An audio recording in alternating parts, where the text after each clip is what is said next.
How many times has someone said something negative about you or done something harmful or hurtful to you, and you just wanted to lash out at them, get angry, get revenge, or just to, pop off and say something slick back to them? But that's not what we're called to do as Christians, right? Revenge is left for God first and foremost, but second of all, we're supposed to be Christ minded and Christ like, and also love our brothers and sisters as our neighbors.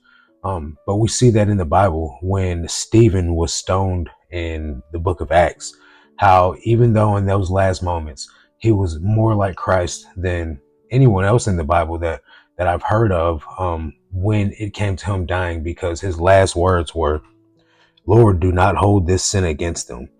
And when he had said this, he fell asleep. And that's a flashback to Jesus on the cross when he said, "Father, forgive them, for they do not know what they're doing."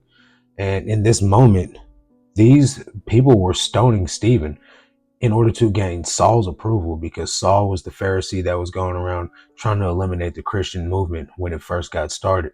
Um, and it's just like, a man of God, a Christ, Holy Spirit filled person, to say, "Don't hold this sin against them." And when he had said this, he fell asleep and was in heaven. So God showed him mercy in that last few moments of his life, where he could have been angry, he could have cursed him, he could have asked God and Jesus to rain down, a legion of angels to, like, help stop this attack on him. But he humbled himself, and instead of getting angry, he looked towards heaven and he saw Jesus standing at the right hand of God the Father.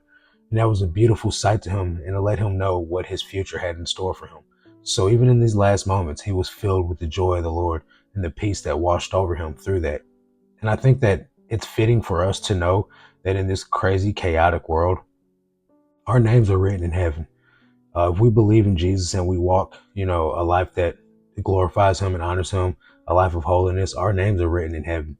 And we've got a place, seated in heaven. We don't have to worry. We don't have to fear. But I do know that when we are walking through these situations or something arises throughout our day-to-day life, that we ought to be more like Stephen in those moments. Instead of popping off, getting angry, doing what the flesh would have us do, doing what the world would have us do, behaving how the world would have us act. Let's be more Christ-minded. Let's behave more like Jesus would in situations, and do the best that we can to honor the Lord with our lives. That's going to do it for this one. I'll catch you guys on the next one. Until then, God bless.